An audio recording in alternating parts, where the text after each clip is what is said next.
Hey, this is Seth Parnell, the minister at the Portia Church of Christ, and this is episode 99 of the Midweek Bible Study. It's good to have you here tonight. I hope that you are doing well. Hope things are going your way. Hope you're enjoying some of this spring weather that we've been having. We've been getting a lot of rain in my area as of recently, but we hope that you've been having a good week. We always appreciate you being here, and we're almost at 100 episodes, if you can believe it. We've almost got to that 100 mark, and so appreciate everyone who has been with us and is still joining in with us. And so we hope this is something that benefits you and helps you to grow in your faith. As we always say, we want to give you an invitation. If you're someone who is in the Portia area and you would like we hope that you would come and visit us here sometime. Right now we are meeting at 10 o'clock and 11 o'clock on Sunday morning, and 6 o'clock for Wednesday night, and 5 o'clock for Sunday night. And so if you're in the area at any of those times, we hope you would come and see us, and because we would love to talk with you. We would love to worship with you, as brothers and sisters. And so we hope that you would, if you're in our area, hope you would come visit us sometime. We are located at 307 South Jackson Street in Portia, Arkansas. And so just know you always have an open invitation.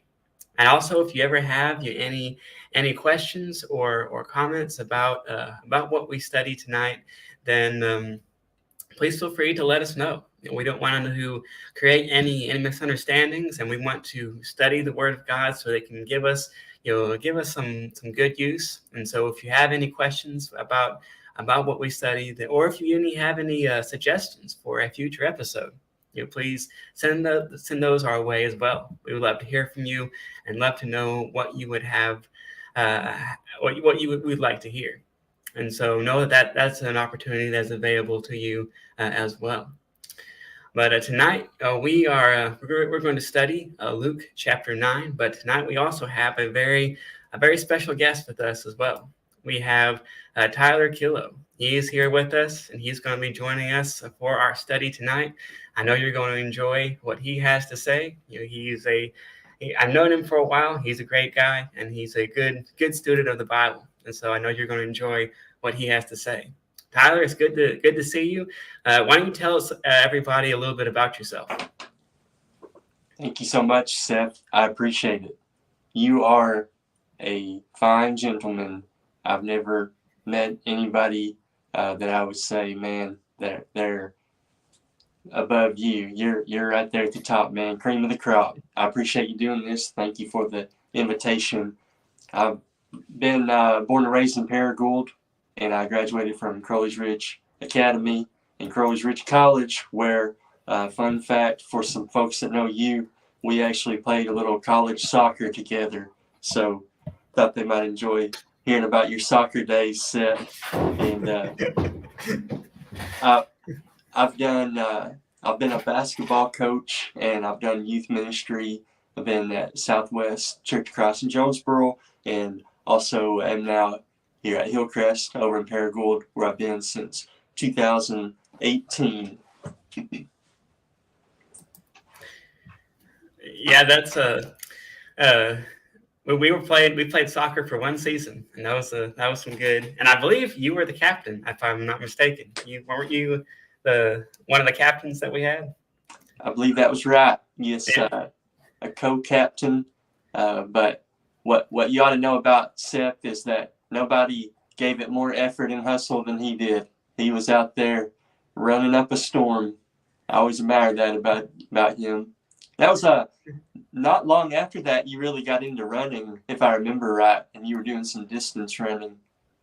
Yeah, I always I got into running when I was in high school, and it's something I always enjoyed doing. And in soccer, there's a lot of running in it, and so it kind of gravitated towards that. Even though I didn't have much experience playing soccer, I knew how to run, so that was my expertise in that. But Absolutely. But what have you been teaching on or studying lately? Yeah, so last year with the teens, we actually got into a study on Proverbs. which I really enjoyed a lot. And I love how you can you can almost just flip it open and pick Mhm. one, and you just put your finger down and you see one, and it just can be just what you need to hear. And, just trying to get into some of that, how some of those have carried on into today. I mean, just incredible how relevant they still are. So many of them. Mhm. You think, wow, that just perfectly fits something that we're seeing in society or something that I've lived, a poor decision I've made or something along those lines. Like, wow, that's still, I needed to hear that. And I think even with our young people, it still speaks to them today. And they're just wonderful pieces of the Bible literature, and Mhm. I've I think that's probably one of the ones that I've enjoyed the most. We've also have recently done Philippians Mhm. as well. I did probably 6 or 7 weeks on Wednesday nights of Philippians, and our church right now, we've been over the last few years picking out a theme that we carry on through the entire year. Uh, through our sermons. And this year we chose generosity. So our preacher, Gary Kermeans, has been doing some lessons on that. And that's interesting as well. And if you've never heard Gary Cummings, he's a great preacher as well. He has some good lessons. But I think Proverbs is one of those things. Like you said, it can be very usable. When you take those problems and you look at them, some of them can be almost instantly like applied to what you're doing. And so, we always want to not just study the Bible, but be able to use the Bible. And I think Proverbs is a good place to go when you just need some wisdom or like some advice. It's a good place to go. Yes, absolutely. But Tyler, we are studying Luke chapter 9 tonight, and we're kind of asking the question, how do we look like Jesus? We know that um, Jesus is someone who was known by quite a few things. We know that some of the Old Testament prophets he referred to him as with several titles. We know that he's the Prince of Peace. We know that he is the Messiah. He's the Son of God. He's there's the great physician. There's so many things that describe Jesus, but he's also one of those. People in the Bible, being who he is someone that we look up to, someone as a great example, someone that we have a desire, but also a responsibility, to try to emulate, to try to look like. And so we're gonna kind of take a look at tonight, how do we look like Jesus? How do we follow the example of Jesus? And as I usually say with some of these topics, we're not going to be exhaustive with it because there's several ways you could go with this, and more time than we have here tonight. But how do we, how does a Christian, today, how do we, look, like Jesus? What are some things that we can do in order to further, conform, to that image? As we said, we're going to be based in Luke chapter 9, and I think it's verses 46 through 56, if I'm not mistaken, is our where we're going to mainly be at tonight. But Tyler, what are your first thoughts about this passage and this subject? Before we read what we have here. Yes. So to keep it simple, I think, Seth, that if I'm a follower of Jesus, then it stands to reason that I will begin to resemble him. And so if I'm not, where's the disconnect? Obviously, I'm not Jesus. You aren't Jesus. And so to be honest with you, it is a little bit confusing to me. I don't know that I've ever had a really good grasp on, okay, how am I supposed to look like Jesus if I'm not Jesus? So, Yeah. and I hope that somebody out there can identify with me being somewhat confused about that. But certainly, at some point, if I'm claiming to follow him, there's going to have to be some things that fall into place where, if you knew me back when, maybe before I was a follower, let's say, and then you know me now, you should be able to tell a difference, right? If I'm claiming to be a follower, and if you can't, why not? And I think that's a question that is at least worthy of our consideration. And hopefully, when we are following, we do resemble. That's when I think we really start blessing the world. And I think it's a problem if we have a lot of Christians that claim to be followers but aren't resembling Jesus, because then we're not being a blessing to the world.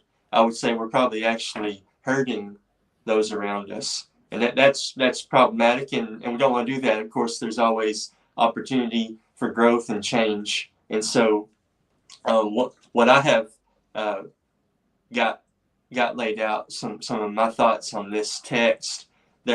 I call them signs that Christians aren't looking like Jesus, which sort of takes more of a negative connotation, but I don't think it has to leave a negative feeling, if that makes sense. It's just something I look at and say, oh, wow, maybe, that is something that I've fallen into, this trap, or this is a behavior that I need to tweak or that I need to become aware of.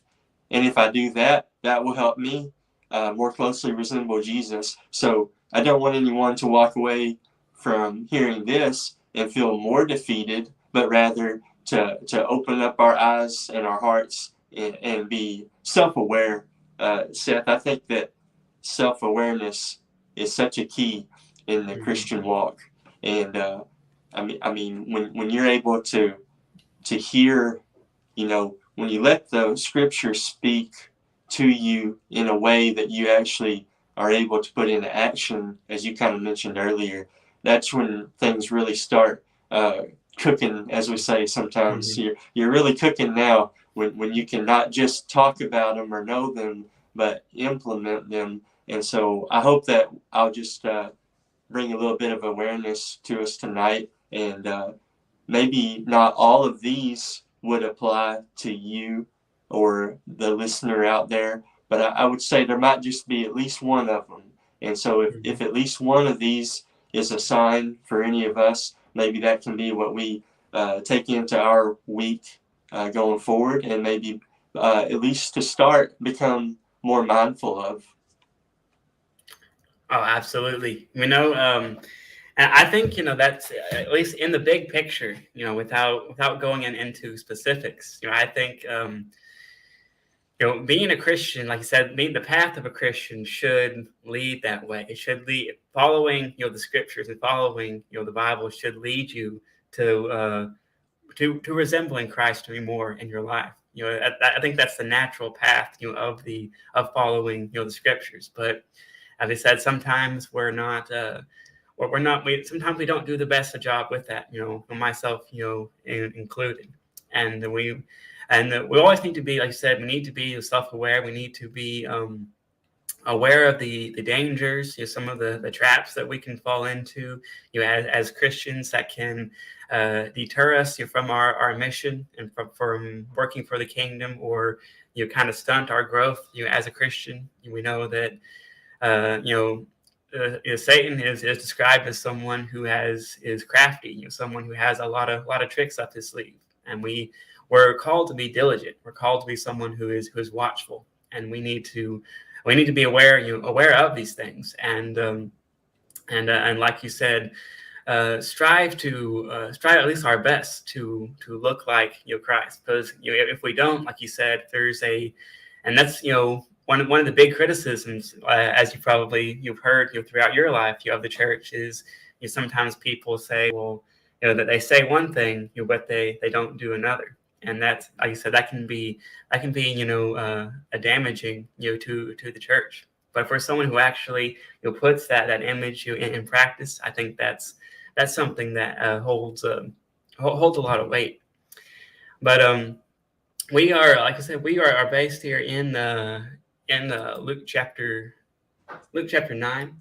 And so we're going to read through our text here, and then we'll get to some more of the kind of the signs. I think, like you said, the signs that we aren't looking like Jesus.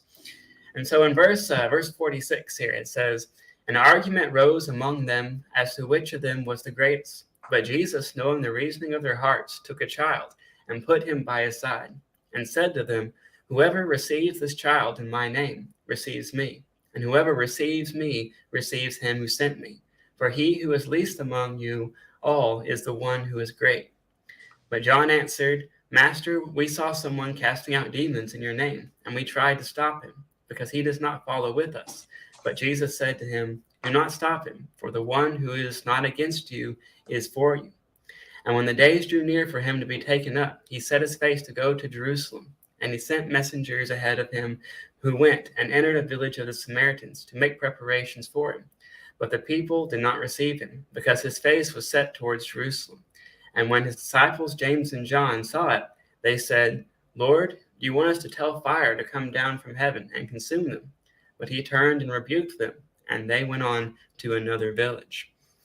And so that is the passage that we're working from, and it's a great section of scripture that provides, I think, a lot of lessons for us. But just to kind of get some background information, Tyler, what was the world like during this time when you look at the ministry of Jesus and what they were dealing with? What are some things we need to know about the world in which they were in? So Jesus had sent out the 12, and there's diseases being cured and demon possession being healed, things of that nature, and he sends them out, and it's a big calling. What he's called them to do, going village to village. Wow. I mean, if we're honest, just wow, what a commitment, right?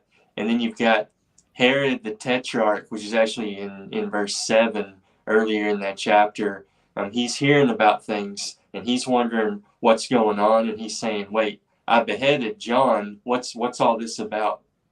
Okay, and then I think there's an interesting dynamic going on here. And actually, if you have that chapter pulled up, if you can you scroll just to the top of the chapter? Yeah. If you can kind of just, I'll walk through it with you. Just if you only use those headings, it's a kind of fascinating to me, the peaks and valleys. So if I can talk while you scroll, here's the 12, they're going out. Now we've got Herod perplexed. But then we have a feeding of the 5,000, which is, wow, awesome miracle, right? Then you've got Peter confessing Jesus is Christ, another, wow, great moment. Then, boom, Jesus foretells his death. And it's like, oh, okay. And then take up your cross. Oh, mercy. Now we're getting into some deep stuff, right? Then you got the transfiguration, which, how do you even put that into words? What that must have been like to experience seeing those men.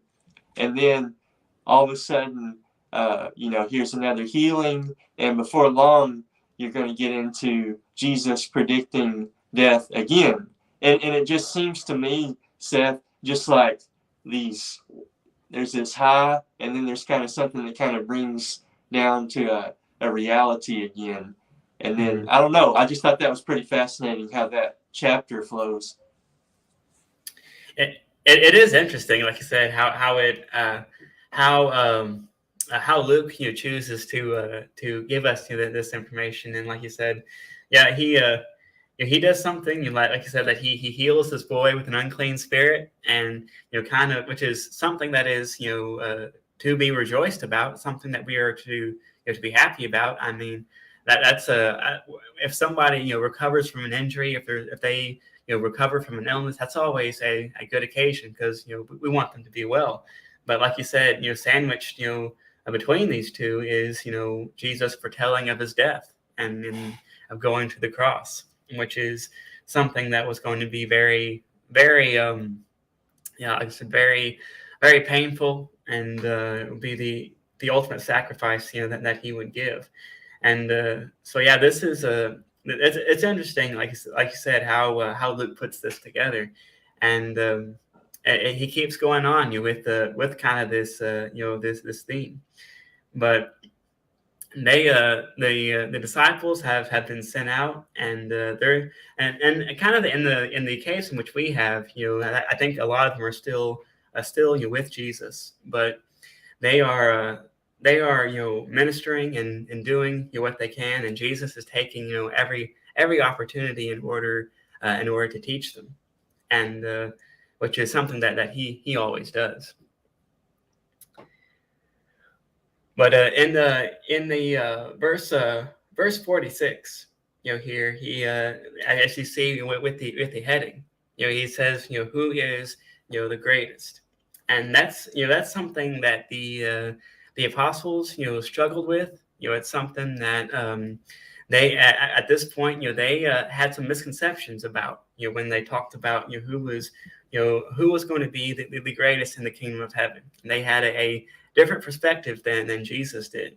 But this is one of those, like you said, can be one of those signs that we are not looking like Jesus if we have a misconception about what greatness is. And so Tyler, tell us about this this sign, and how we can how this is something that affects our pursuit of looking like Jesus. Yeah, thanks, Seth. If you want to go ahead and show the picture with the chess pieces there, we got a crown, and I liked this image. One of the signs that we are not looking like Jesus is when we desire a greatness that Jesus doesn't desire. When we desire a greatness that Jesus doesn't desire. So they ask who would be the greatest, but Jesus snatches up the least likely and the most unsuspecting, a little child, to show them that their thoughts are way off, not in line with his. And I would say, Seth, not anywhere close. And this is very humbling. We too are guilty, I believe, of desiring a greatness that Jesus doesn't desire. I think it's very evident in society. There's a website called fakeavacation.com, and it's where you can transpose a picture of yourself onto a different background. So you can be at your house in your pajamas, but you've got some kind of cool vacation scene behind you. Then you post this picture. It looks like you've got all this money, you're traveling the world, but really you're just sitting on your couch. And it sounds ridiculous, and it is, but I think it's a perfect encapsulation of what we're going through in our world, where we desire to be great, to be thought of as great, and we want other people to know how great we are. And a lot of times it's it's not even true. Also, I try to be honest with the audience about my own failures, and one that I have in this area is I've always wanted to be thought of as the best at the different things that I participated in. So we talked about playing soccer. When I played soccer, I didn't just want to be the best player out there. I wanted everybody to think I was the best player. And I mean, if I was dating somebody, I wanted the girl I was dating to think that I was the best guy she ever dated, and I never, I probably did not say those kinds of things out loud very often, but they were definitely, deep there in my heart. And, I had to think about what causes that, and is that necessary? Is it helpful on my walk with Christ? So I'll try to bring it down to earth a little bit for us practically in our lives. Do we place a little bit too much of our self-worth on our accomplishments? job title, for example, would be one. Do we rely too heavily on our accolades to define our worth, comparing to others? So I think this is an interesting test, Seth. If we were going to be introduced to someone new tonight, but we couldn't tell them what we did for a living, where we lived, what kind of car we drove, or what level of education we completed, would we be a lot less comfortable in our own skin, when we can't kind of put out a little brag or something like that? But I think, and this is where, this conversation might get a little uncomfortable here, but I'm going to go ahead and try to dive into it. So I've got a picture of some numbers, if you don't mind showing those. Appreciate you, Seth, for helping me with some photo illustrations here. So I believe this temptation of greatness extends beyond the individual and into the churches as well. So here's a few signs that we might need to be aware of where our churches may be more concerned with greatness than the gospel. So here's one. We would rather people be part of our church than just another church. A little jealousy there. We wonder deep down if we are the best church in town, so to speak, or the surrounding area. Maybe become prideful about that. Deep down, maybe we hope that most people in the church will look and dress and act like we do. Here's one. We would rather have large numbers of people attend an event than small numbers of people be deeply transformed by Jesus. I think that's a big trap, Seth. And sometimes I think we fall into this too, where we wish that people in the community would see how good we are, but we're not as concerned about them seeing how good Jesus is.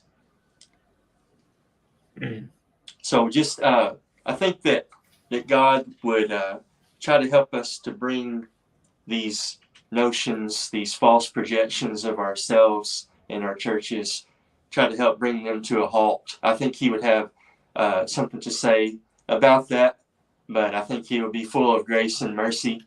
I think he would understand, as he so wonderfully does, where those come from and how to help us move past them. But if you're listening to this and you think that maybe you've been caught up in one of those things, again, just give it to God and become aware of it, and let's grow from it.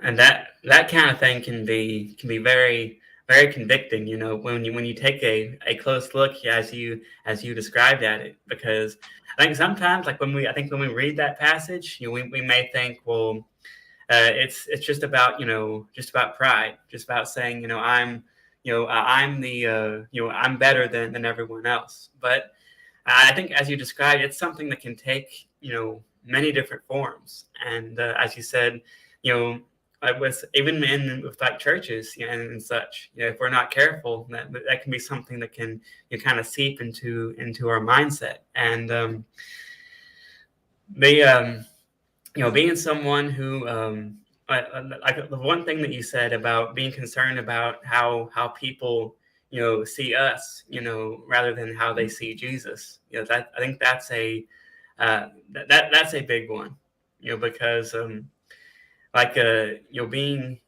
being a Christian is something that's not just about being a moral person. It's not just about being a good person, but it's, like you said, it's about following Jesus and reflecting what he has given us. And I think if we do that, if we're someone who's quick to give glory to God, if we're quick to give him the acknowledgement that is due his way for what he has done for us, I think people can start to see that. But like you said, it's not about having the most talent or the most money or the most numbers or anything of that sort. Like you said, it's more the Christianity is more personal. It's more deeper, than that, and it's something that we have to be aware of, as you said, as something that a trap that we can fall into, and so I think that was a very, very well put. But also, if you there's another sign that I think that you have mentioned, and by the way, it's good to have Kathy Davis here with us. It's good to have you here. Hope that you are doing well. But there's another sign that you gave us that has to do with I think it's with drawing lines, I believe, or about drawing lines, and how this is something that can be a trap for us as Christians. And so, what do you mean about drawing lines when you talk about a sign that can prevent us from looking like Jesus as we should? Yeah, so we've got a cartoon. Want to show the folks at home here, and I appreciate you bringing that up for me. So you see there, everybody's drawing lines. Jesus there is erasing them. So what I think the disciples did here in our text is they drew lines that Jesus doesn't draw, and that's a sign for us. If we're not looking like Jesus, we draw lines that Jesus doesn't draw. So the disciples said, "He's not one of us. He's not one of us." But Jesus said, "Don't stop him, for whoever isn't against you is for you." So how often in life do we draw lines, not literally, but we put up these barriers, and we have these certain thoughts about certain types of people, groups of people, and Jesus is saying, whoa, what are we doing here? What do you mean he's not one of us? Jesus has a totally different mindset on how he views people than we sometimes do. I love this quote. I don't know who to attribute it to, but a preacher has said, "Us versus them is the devil's game, and the devil doesn't care which side you play." I think that's a wonderful, wonderful line. Us versus them is the devil's game, and the devil doesn't care which side you play. Jesus, not only, Seth, does Jesus not draw the same lines that we draw, but like this cartoon, in fact, he may even be erasing them as he does here. I believe that illustrates it well. We often adopt this line drawing mentality where we try to separate others from us and what have you. And we do it on a basic level with our conversations about our preferences. I have an example here about talking with some folks from church about fries versus tots at Summit. And, the great debate. And I said fries, and a couple other girls said tots, and they were teasing me about being a fried guy. And they're like, well, how do you not like tots more? And we do these fun, lighthearted conversations, but there's a hint of it even in those where how could you be a fry person? It even in those lighthearted moments, we struggle to even wonder where the other person's coming from. And so on a much deeper level with greater and more important things, we take this to an extreme. And I had a picture with some red and blue states there that's kind of a good little drawing graphic there about what we do with politics. And, it's become, I think, in this day and age, we've allowed this to become much more than just platforms and core principles, but we've really allowed it to become a hateful and vicious drawing of the lines. And one way I like to say is that we need to be very cautious not to tie a political noose around our spiritual neck, which is to say that we ought not to stand on any platform that Jesus wouldn't stand on. And one example that I'd want to bring to mind there, if you've got the next picture with the wall, and this is a topic probably of much debate, but I hope I can gently bring up a point about it. You know, it would be one thing, I think, for us to have a viewpoint about border security, but it's a whole other thing if you have hatred in your heart toward the people at the border. I think there's a difference there, and I think that's what Jesus would want us to be mindful of. You know, if I've got this view or that view on Border Patrol, whatever, but if I have disdain for the people, that's a whole nother thing. I mean, that's diving into something much deeper and really sad, to be honest. But we got to be careful about it. We got to be mindful of it. And the list of these lines that we draw, it goes on and on. If you like a good movie, I think Remember the Titans does a wonderful job tackling the topic of how we put up these lines that when you really get down to it and are willing to erase them as Jesus does and see people for who they are and treat them with kindness and love and respect, the world is blessed by it. Things go so much more smoothly. We're participating in a taste of heaven, really, when we do this the right way. So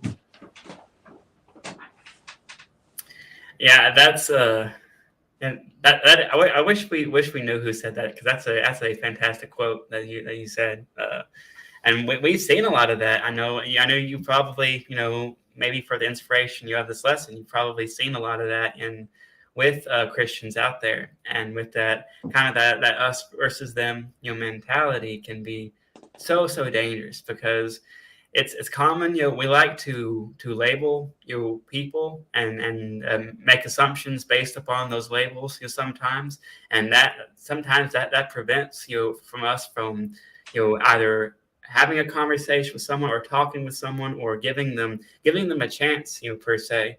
And that's contrary to what we're told to do. And it's all right. Like I say, it's all right to, like I said, to be involved in politics per se, or it's all right to be involved in these other pursuits. But if you're thinking about these things that define you, Christians should be at the top. You shouldn't be someone who is part of these other groups and then having being a Christian down here. But your faith should be something that should define everything that you do from the top down. And so, like you said, when you use this example, like with the wall, your entire view of that subject is colored with your faith and with your Christianity, and that helps you in order to resemble the image of Jesus, but also it can help us to open up so many opportunities to move forward. And I know there's been cases of probably of division within the church that can be traced back to this mentality of us versus them. It's something that it's very, very damaging to what the church says. Evan Rippey, he's here, and he has put a comment. He says, when we build walls, we build our own kingdom, and when we build bridges, we are building God's. And so, and I think that's a great comment. And when we're the one who is building the walls, we're building up our own kingdom. We're not really building. We're not really working for God's kingdom, and that's a great way to look at it. Like because we want to seek to see people the way that Jesus does, and that is a challenge sometimes to keep us focused on that, but something that I think we have to do if we're going to resemble Jesus, and not let these outside pursuits be something that affect our faith in such a profound way. Because if we do that, there, like I said, there's going to be some consequences for it. But But I think as we kind of finish our look at this study, there's one more thing that we're going to take a look at, and that is the idea of destruction, and the idea of how destruction plays within this discussion. And I think as you remember, you're from our text, this is something that was on the minds of these apostles. But Tyler, what can we learn about about your destruction, and how does that play into our pursuit of being like Jesus? Yeah. So, quick recap. We're talking about 3 signs that Christians aren't looking like Jesus. 1, they desired a greatness that we desire a greatness that Jesus doesn't desire. We draw lines that Jesus doesn't draw. And then 3rd, we destroy people that Jesus doesn't destroy. And Seth, if you don't mind going back to the text there, we'll look at how the disciples attempted to do that. That's why I said they. They as the disciples, and then we as us, of course. But they wanted to destroy people that Jesus didn't destroy, and sometimes we are guilty of that as well. So we're going to verse, let's see. Yeah, 54. Do you want us to tell fire to come down from heaven and consume them? But he turned and rebuked them. They wanted to do this, willingly offered. Jesus rebukes them. But of course, Jesus actually saves people that the disciples or even Christians today might be guilty of destroying, or at least in a figurative way, we want to destroy people. Enter cancel culture and things of that nature. And got a picture of a comedian that I'll let you show there, Eddie Murphy, which may seem like a strange time to bring him into the conversation.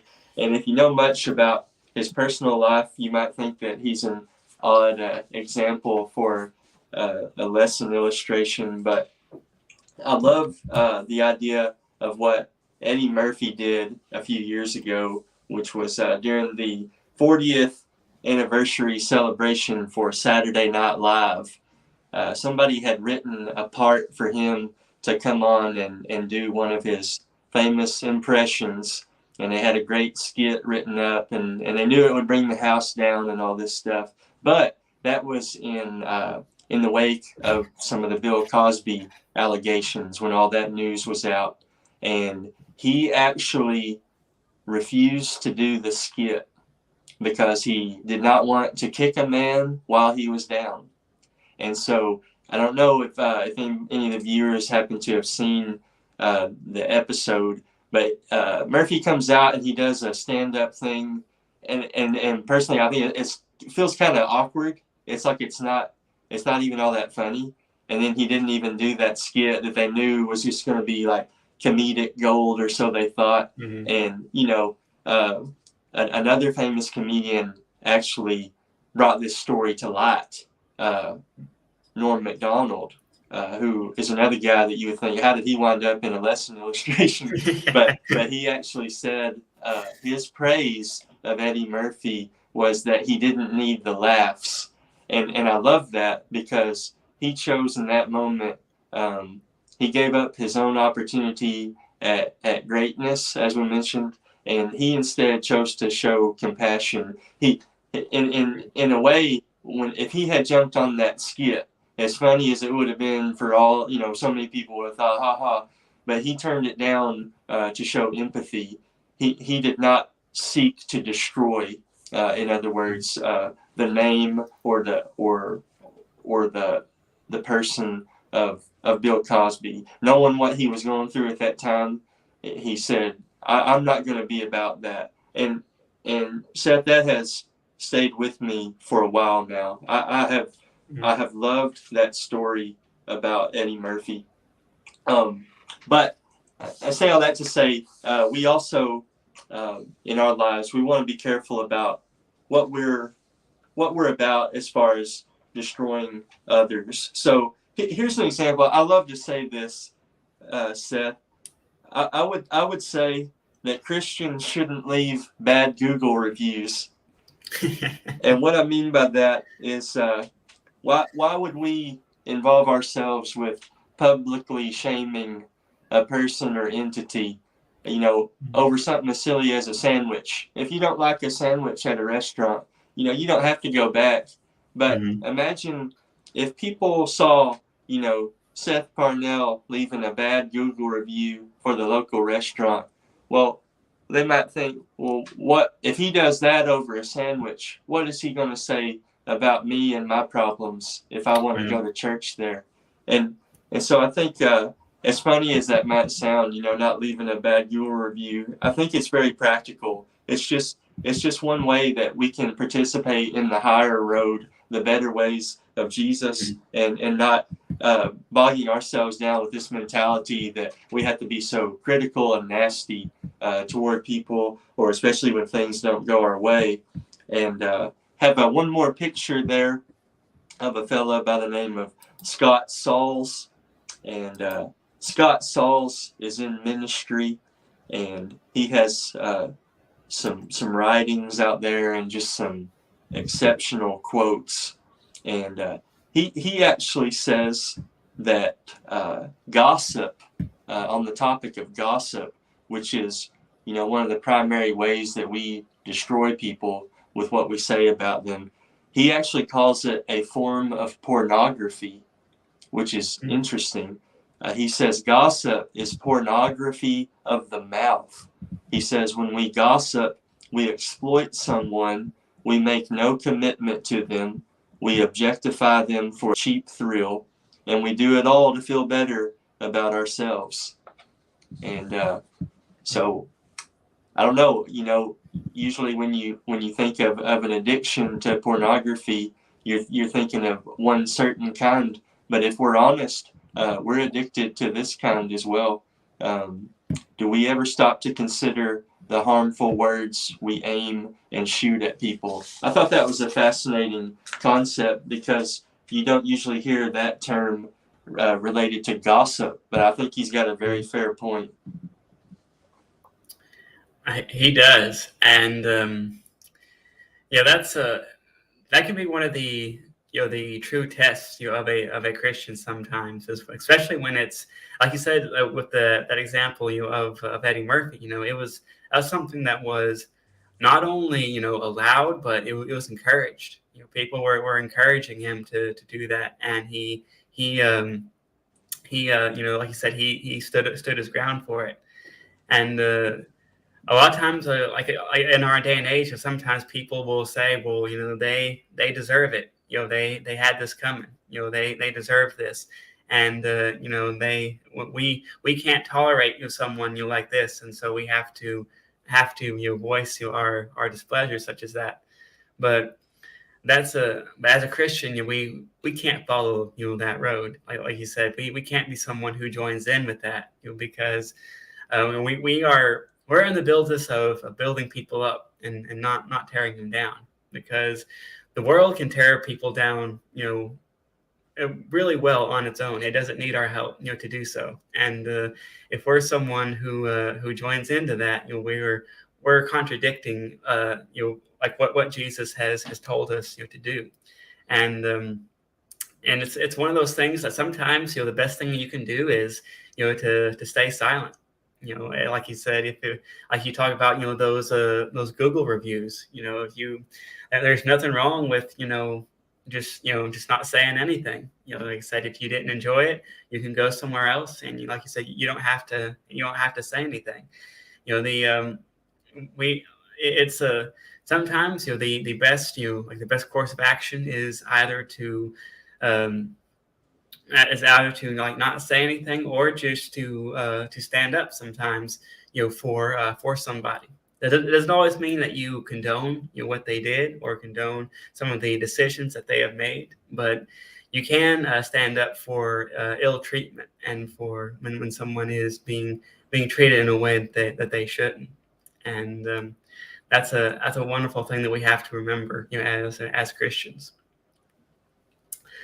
But Tyler, do you have anything else on this as we wind down here, and uh, as we kind of put a bow on what I think is it's been a great lesson tonight? Do you have any other thoughts for us as we wind this up? Yeah, I mean, I would just say that praise be to Jesus Christ for he who is above the fray of cheap pursuits of greatness. He erases petty lines, and he saves the very people that we might destroy, but that includes ourselves.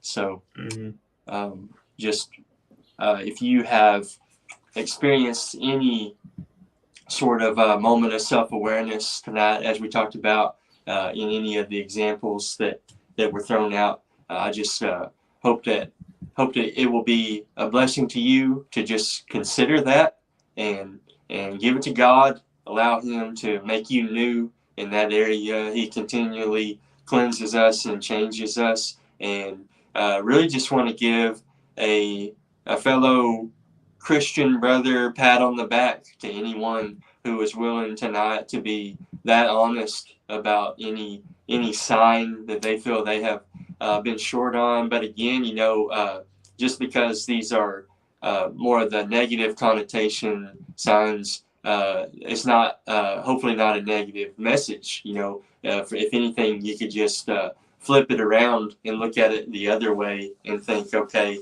so it may be a sign I'm not looking like Jesus if I draw lines that Jesus doesn't draw, but I'll look more like Jesus if I am more accepting to people that I haven't been in the past. So same thought, you just flip it around. Or if I seek to build up people rather than destroy them, or if I will seek to be humble instead of great.